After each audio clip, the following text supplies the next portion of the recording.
तो hello guys and welcome back to my hardcore world. तो आज की इस वीडियो में मैं बनाने जा रहा हूँ अपने हार्डकोर वर्ल्ड में एक रेड का फार्म, क्योंकि बिना टोटम ऑफ अनडाइंग के अगर मैं एक बार भी अपने वर्ल्ड में मरा तो मेरी वर्ल्ड डिलीट हो जाएगी हमेशा के लिए। और साथ ही साथ मैं अपने वर्ल्ड में विदर को भी स्पॉन करूंगा और उसको डिफीट भी करूंगा। तो वीडियो को एंड तक जरूर देखना। अगर चैनल पे नए आए हो तो चैनल को सब्सक्राइब करना मत भूलना। तो guys welcome back to my hardcore world. Last 100 days में मैंने ड्रैगन को बीट करके ये घर बनाया था अपने लिए, और साथ ही साथ ये विलेज भी बनाई थी, क्योंकि मैंने ट्रेडिंग के चक्कर में पूरी विलेज के घर तोड़ दिए थे। इसलिए मैंने यहाँ पर इन विलेजर्स के लिए घर बनाए थे। और आज की इस वीडियो में मैं बनाने जा रहा हूँ अपने लिए एक रेड का फार्म, क्योंकि मुझे टोटम की बहुत जरूरत है हार्डकोर वर्ल्ड में। लेकिन फार्म बनाने से पहले मैंने थोड़े बहुत घर में चेंजेस करे हैं। तो घर में एंटर होने के बाद यहाँ पर एक अंडरग्राउंड बेस के लिए मैंने सीढ़ियां बनाई थी। तो मैंने यहाँ से रास्ता तोड़कर अंडरग्राउंड बेस का रास्ता यहाँ से स्टार्ट कर दिया, और अपने सेकंड फ्लोर पे जाने के लिए मैंने यहाँ पर सीढ़ियां लगा दी। और इस एरिया में मैंने सब जगह यहाँ पर थोड़े बहुत फर्नेस लगा दिए, ताकि मैं कुछ सामान स्मेल्ट कर सकूँ अपना। और यहाँ पर थोड़ी बहुत चेस्टेज है जिनमें मैंने सामान भी रख रखा अपना। और यहाँ पर एक मैंने छोटा सा बेडरूम बना दिया अपने लिए। तो अंडरग्राउंड बेस के लिए मैंने थोड़े बहुत चेंजेस और करे हैं, जैसे कि यहाँ पर ये स्टोन ब्रिक्स की सीढ़ियां हैं, और मैंने वॉल्स में यहाँ पर ब्लैक स्टोन के ब्रिक्स लगा दिए। पहले यहाँ पर एक ही रास्ता था जाने के लिए नीचे अंडरग्राउंड के लिए, अब मैंने दो जगह रास्ते बना दिए, लेकिन वो सेम ही है दोनों। सीढ़ियां उतरते ही मैंने यहाँ पर थोड़ा बहुत एरिया माइन करा है, और यहाँ पर और थोड़ा बहुत माइनिंग करना बाकी है।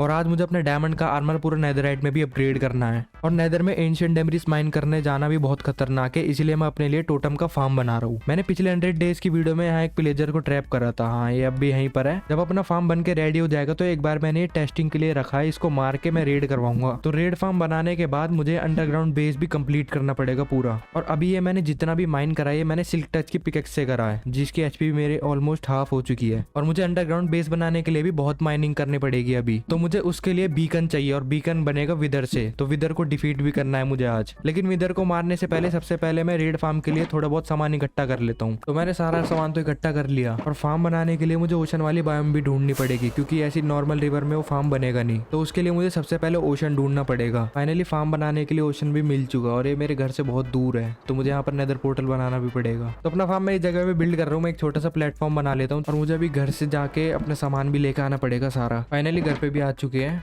अब मुझे जल्दी से सारा सामान लेके वापस दोबारा जाना पड़ेगा उधर पर। अभी के लिए इस ट्रेजर मैप को मैं इस चेस्ट में रख देता हूँ। मेरे सारे रॉकेट्स भी खत्म हो चुके हैं, और मुझे रॉकेट्स बनाने के लिए थोड़े बहुत क्रीपर्स को भी मारना पड़ेगा। तो फाइनली मैंने 1.5 स्टैक गन पाउडर के कलेक्ट कर लिए पूरे रात भर क्रीपर्स को मार के। अब जल्दी से इनके रॉकेट्स बनाते जितने भी पेपर्स है मेरे पास। अब चलते हैं जल्दी से रेड फार्म बनाने के लिए। मैंने कोऑर्डिनेट्स भी नोट कर लिए थे। तो ये रहा प्लेटफॉर्म जहाँ पे मुझे अपने रेड फार्म बनाना है। और मुझे इस फार्म को वर्क करने के लिए एक विलेजर भी चाहिए, और मेरी किस्मत अच्छी है कि यहाँ पर एक विलेज भी है पास ही में कहीं पर। तो वहां से मैं विलेजर्स को लेके आ सकता हूँ। और इस रेड फार्म को चलाने के लिए मुझे एक विलेजर भी चाहिए, और यहाँ पर एक विलेज भी है। तो मेरे लिए काम आसान हो चुका एक विलेजर को यहाँ से लेके आने के लिए। मैं यहाँ से सीधे उसे बोट में बिठा के अपने उस प्लेटफॉर्म पे ले जाऊंगा। तो सबसे पहले मुझे ईस्ट साइड और साउथ साइड को देख के ये सोल सैंड लगानी है। एक सोल सैंड अपनी आएगी इस साइड। इतना एरिया बनाने के बाद अब मुझे सोल सैंड के साइड पे यहाँ पर 2 ब्लॉक ऊपर बनाने हैं, इसके चारों तरफ से। इतना बनाने के बाद अब जो ये 2 ब्लॉक्स हैं इन पे हमें स्प्रूस के साइन बोर्ड लगा देने हैं। इतना बनाने के बाद अब मुझे वहाँ विलेज से विलेजर लेके आना है, और उसको यहाँ ट्रैप करना है। चलते हैं सबसे पहले एक विलेजर को लेके आते हैं इस ट्रैप में फंसाने के लिए। फाइनली एक विलेजर भी ले लिया मैंने। अब जल्दी से जाके इसे ट्रैप करते हैं। विलेजर ट्रैप करने के बाद अब मुझे इस ट्यूब को 173 ब्लॉक्स तक ऊपर लेके जाना है। इतना सब करने के बाद अब मुझे यहाँ पर वाटर प्लेस करना है, और सबसे नीचे जाके कैल्प लगा के आनी है ऊपर तक। अब ये पूरा लिफ्ट का काम करेगी सोल सैंड नीचे से ऊपर तक। उसके बाद मुझे चारों तरफ से स्लैब को कवर कर देना है इसके ऊपर, ताकि वाटर ब्लॉक हो जाए।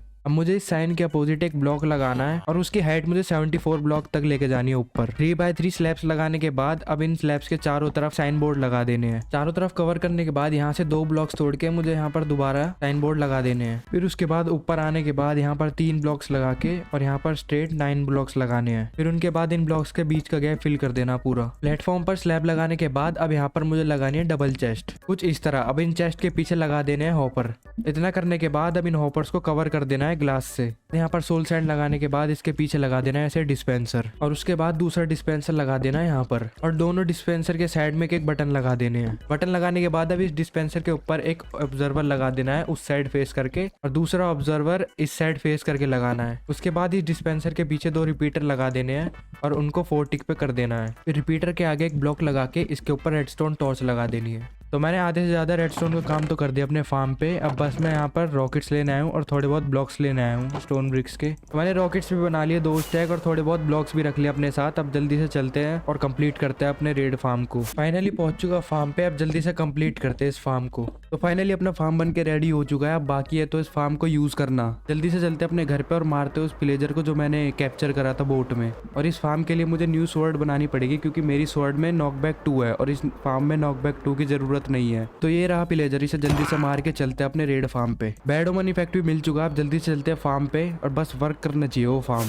रेड भी स्टार्ट हो चुकी है। अब जल्दी से ऊपर चलते हैं। तो मैंने जैसे सोचा था ये फार्म वर्क करेगा, ऐसे तो ये फार्म वर्क करा नहीं। बस इसने मुझे 2 टोटम दिया और कुछ भी नहीं दिया। तो मुझे उस फार्म को दोबारा चलाने के लिए दोबारा रेड करवानी पड़ेगी और रेड करवाने के लिए मुझे एक विलेजर का आउटपोस्ट ढूंढना पड़ेगा। फाइनली आउटपोस्ट भी मिल चुका है। जल्दी से मारते हैं बॉस को और वापस चलते हैं अपने रेड फार्म पे। फाइनली बॉस भी दिख चुका है, ये रहा। जल्दी से मारते हैं इसको और चलते हैं रेड फार्म पे। फाइनली बैड ओमन इफेक्ट भी मिल चुका है। अब चलते हैं जल्दी से फार्म पे। पहुंच चुके हैं दोबारा से रेड फार्म पे। अब जल्दी से रेड कराते हैं। तो फाइनली इस रेड ने मुझे 3 टोटम ऑफ अनडाइंग दिए और यहाँ पर कुछ क्रॉस बोज भी दिए। तो ये फार्म वर्क तो कर रहा, पर इसमें थोड़े बहुत अभी दिक्कत है क्योंकि जब मैं उन प्लेजर्स को मार रहा था तो उनका सारा सामान ड्रॉप होके मेरी इन्वेंट्री में आ रहा था, ना कि इस चेस्ट में जा रहा था। तो फाइनली गाइस मैंने उस फार्म को बहुत देर तक यूज करा, 3-4 बार। तो उसने मुझे ऑलमोस्ट बहुत सारे टोटम और फंडाइंग भी दे दिया और इतने बहुत है अभी। तो मुझे टोटल 11 टोटम्स मिले हैं 3-4 रेड करवाने से। मेरा मेन प्लान ये है अंडरग्राउंड बेस बनाने के लिए सबसे पहले मुझे विदर को मारना पड़ेगा, उससे मुझे मिलेगा नेदर स्टार और नेदर स्टार से बनता है बीकन। क्योंकि मुझे इसे माइन करने में बहुत टाइम लगा था बिना बीकन के, इसीलिए बीकन लगाने से मैं फास्ट माइन कर सकता हूँ। और हाँ, मुझे अपना आर्मर भी नेदरराइट में अपग्रेड करना पड़ेगा। अब चलते हैं जल्दी से नेदर फोर्ट्रेस ढूंढते हैं और मारते हैं उन विदर स्केलेटन्स को। फाइनली एक फोर्ट्रेस तो मिली, शायद ये वही फोर्ट्रेस है। हाँ, इस फोर्ट्रेस में मैं पहले भी आ चुका हूँ और मुझे यहीं पर 4 विदर स्केलेटन दिख रहे हैं और मेरी स्वॉर्ड में भी लूटिंग 3 है। इन 4 स्केलेटन्स में देखते हैं कौन ड्रॉप करता है हेड, क्योंकि मेरे पास लूटिंग 3 भी है। इन चारों में से किसी ने भी ड्रॉप नहीं करा हेड, तो मुझे ऐसे ही करके बहुत सारे विदर मारने पड़ेंगे। मैंने अब तक 15-20 स्केलेटन्स मार दिए पर किसी ने भी अभी हेड ड्रॉप नहीं करा अपना। ये फोर्ट्रेस अभी नॉर्मल बायोम में है। अगर ये फोर्ट्रेस सोल वैली में होती तो मुझे बहुत सारे विदर स्केलेटन्स तो यूं ही दिख जाते हैं। अब मुझे एक एक करके ढूंढने पड़ रहे हैं हर जगह, और जो एक एक दो मुझे विदर स्केलेटन मिल रहे हैं उनमें से भी बहुत कम चांस है कल ड्रॉप करने का। मेरी स्वॉर्ड में तब की लूटिंग 3 भी है और मुझे तब भी एक भी स्केलेटन का स्कल नहीं मिला। तो गाइज मुझे लग रहा है मुझे सोल सैंड वाली ही फोर्ट्रेस ढूंढनी पड़ेगी, क्योंकि यहाँ पर मुझे बहुत टाइम हो चुका और मैंने बहुत सारे विदर स्केलेटन भी मार के देख लिए, लेकिन उनमें से किसी ने भी ड्रॉप नहीं करा, क्योंकि सोल सैंड वाली फोर्ट्रेस में विदर स्केलेटन का स्पॉन रेट ज्यादा है। और फाइनली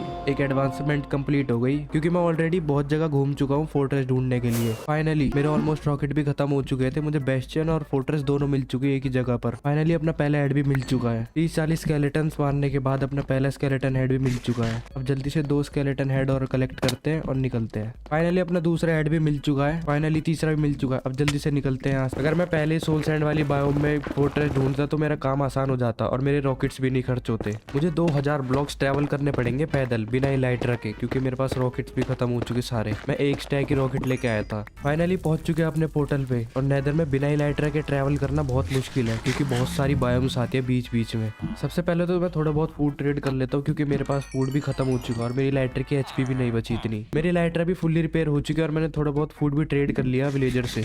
तो मैं विदर को ओपन में स्पॉन नहीं करूंगा, क्योंकि वो हवा में उड़ जाता है बार बार और उसे मारना मुश्किल है हवा में। तो मैंने एक छोटा सा रूम बना दिया विदर को स्पॉन करने के लिए, और मैंने अपने लिए भागने के लिए टनल भी बना दी। अब करते हैं जल्दी से विदर को स्पॉन।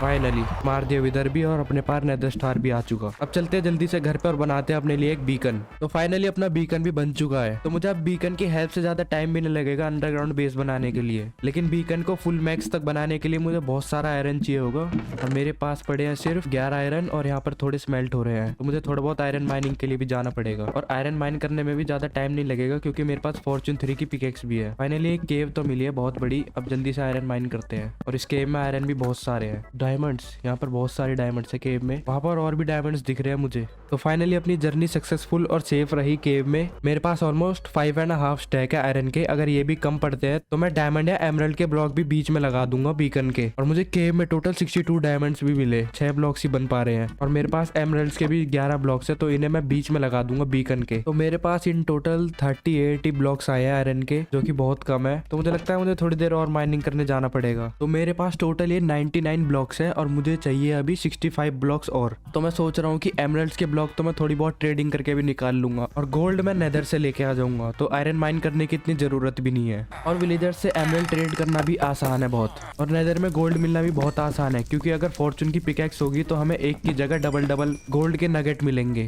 अब की बार मैं सबसे ज्यादा डीप डार्क वाली केव में आया हूँ और शुरुआत में मुझे डायमंड भी मिल चुके। तो फाइनली एक और सक्सेसफुल जर्नी रही केव में। अब इनफ ब्लॉक होने चाहिए फुल बीकन बनाने के लिए। तो 164 ब्लॉक्स होने में मुझे 5 ब्लॉक्स और चाहिए, तो मैं एमरल्ड्स के ब्लॉक बना लेता हूँ ट्रेड करके। और इसी के साथ फाइनली अपने 6 ब्लॉक्स ऑफ एमरल्ड भी बन चुके हैं, और इसका मतलब अपने पूरे 160 ब्लॉक हो चुके हैं। तो फाइनली मैंने फुल लेयर तो बना दी बीकन की। अब जल्दी से बीकन एक्टिवेट करते हैं। फाइनली अपना बीकन भी एक्टिवेट हो चुका है। अब इस पे हेज 2 लगाने के लिए मुझे चाहिए एमरल्ड। अब फाइनली हेज 2 भी आ चुके हैं अपने पास। अब जल्दी से ब्लॉक माइन होंगे। मुझे हेज 2 तो मिल गए, लेकिन एक दिक्कत हो गई, क्योंकि मेरी पिकैक्स में एफिशिएंसी 4 है दोनों पिकैक्स में, और हेज 2 जब वर्क करती है जब पिकैक्स में एफिशिएंसी 5 होती है। तो मैंने एक पिकैक्स बना ली। अब जल्दी से इसको एन्चांट करते हैं। एफिशिएंसी 4, हाँ यही चाहिए था बस। तो अपनी सिल्टेक्स पिकैक्स वाली में तो एफिशिएंसी 5 हो चुकी, कोई बात नहीं, अभी के लिए इसको यूज कर लेते हैं। तो यहाँ पर मैं बनाने वाला हूँ अपने लिए ऑटो स्टोरेज का रूम, जहाँ पर मेरा सारा सामान ऑटोमेटिकली स्टोर होता रहेगा। मैंने अभी के लिए इतना एरिया तो माइन कर दिया, लेकिन मुझे अभी और भी माइन करना पड़ेगा, क्योंकि मेरे बीकन की रेंज यहाँ तक पहुंच नहीं रही, तो मुझे बीकन यहाँ पर बिल्ड करना पड़ेगा।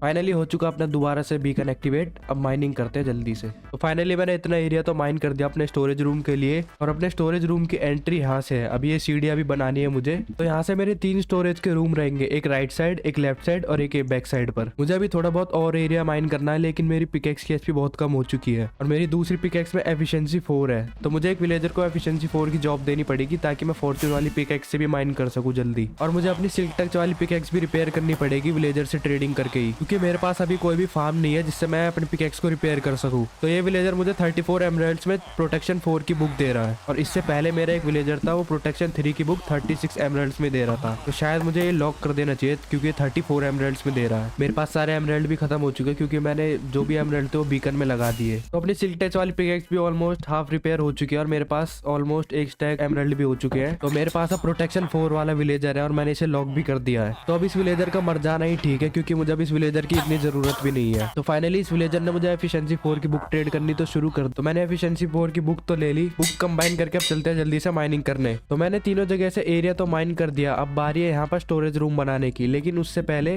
मुझे अपनी एंट्रेंस का एरिया ठीक करना पड़ेगा, और साइड के वॉल्स भी। और मेरी सिल्क टच की पिकैक्स की एचपी दोबारा से कम हो चुकी है, तो इसलिए मैंने ये शुल्कर बॉक्स में रख दी, ताकि मैं इसका ज्यादा यूज ना करूँ। तो सबसे पहले अपनी सीढ़ी बना लेते हैं, ताकि ऊपर नीचे जाने में आसानी हो। और इसी के साथ अपनी पूरी स्टेयर्स भी लग चुकी है ऊपर से लेकर नीचे तक। अब बारी है वॉल्स की। तो वॉल्स को मैं ब्लैकस्टोन के ब्रिक्स से बना रहा हूँ। तो फाइनली अपनी दोनों साइड की वॉल भी बन चुकी है, और अब ज्यादा दिन भी नहीं बचे। तो मुझे लगता है अपना स्टोरेज रूम पूरा तो नहीं बन पाएगा, तो जल्दी से बनाना स्टार्ट करते हैं। लेकिन उससे पहले जो भी सामान है मैं वो लेके आ जाता हूँ। तो इस बिल्ड में मुझे सबसे ज्यादा ब्लैकस्टोन की जरूरत पड़ेगी। तो मेरे पास थोड़े बहुत तो भी पड़े हैं, उनसे ही बना के देखते हैं। पहले सबसे पहले तो मुझे पॉलिश ब्लैकस्टोन से थोड़ी बहुत स्टेयर्स बनानी है, और उसके बाद अपनी पहली स्टेयर लगेगी यहाँ पर, और दूसरी वाली लगेगी यहाँ पर। उसके बाद 2 ब्लॉक छोड़ के इसके ऊपर लग जाएगी स्टेयर्स दोनों साइड पर। और उसके बाद वॉल्स को भी ब्लैकस्टोन ब्रिक्स की वॉल से कवर कर देना है। उसके बाद स्टेयर्स के ऊपर भी ब्लैकस्टोन के ब्रिक्स लगा देने हैं, और यहाँ पर स्टेयर्स लगा देनी है सारी। फिर उसके बाद रूफ पे भी स्टेयर्स लगा देनी है। उसके बाद ऊपर का रूफ तोड़ के यहाँ पर भी ब्लैकस्टोन की स्टेयर्स लगा देनी है। तो ऐसा ही सेम डिजाइन बिल्कुल यहाँ पर भी रिपीट करना है।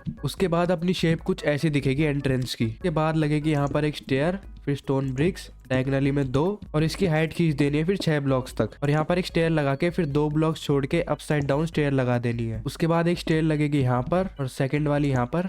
फिर स्टेयर के ऊपर एक ब्लॉक लगा के यहाँ पर अपसाइड डाउन स्टेयर लगा देनी है। उसके बाद अपने कॉर्नर की लुक ऐसी आएगी, और ये सेम चीज मुझे चारों कॉर्नर में रिपीट करनी पड़ेगी। तो फाइनली मैंने चारों तरफ ये कोनों में डिजाइन बना दिए सेम टू सेम। और अभी के लिए काम ये मुझे यहीं पर छोड़ना पड़ेगा, क्योंकि मेरे पास ज्यादा दिन भी नहीं बचे, और मुझे अपने लिए नेदराइट का आर्मर भी बनाना है। तो मेरे पास TNT बनाने के लिए सैंड तो है, पर गन पाउडर एक भी नहीं है। तो मुझे गन पाउडर के लिए रात का इंतजार करना पड़ेगा, ताकि मैं क्रीपर्स को मार के गन पाउडर कलेक्ट कर सकूं, क्योंकि मेरे पास अभी एक भी गन पाउडर नहीं है किसी भी चेस्ट में। जब तक रात होती है मैं थोड़ी बहुत ट्रेडिंग कर लेता हूँ, और अपनी पिकेक्स की एचपी बढ़ा लेता हूँ। तो फाइनली रात भी हो चुकी है, और यहाँ पर थोड़े बहुत क्रीपर्स भी है। अब मारते हैं इनको जल्दी से, और थोड़ा बहुत गन पाउडर कलेक्ट करते हैं। और मेरे पास मेरे स्वॉर्ड में लूटिंग 3 भी है।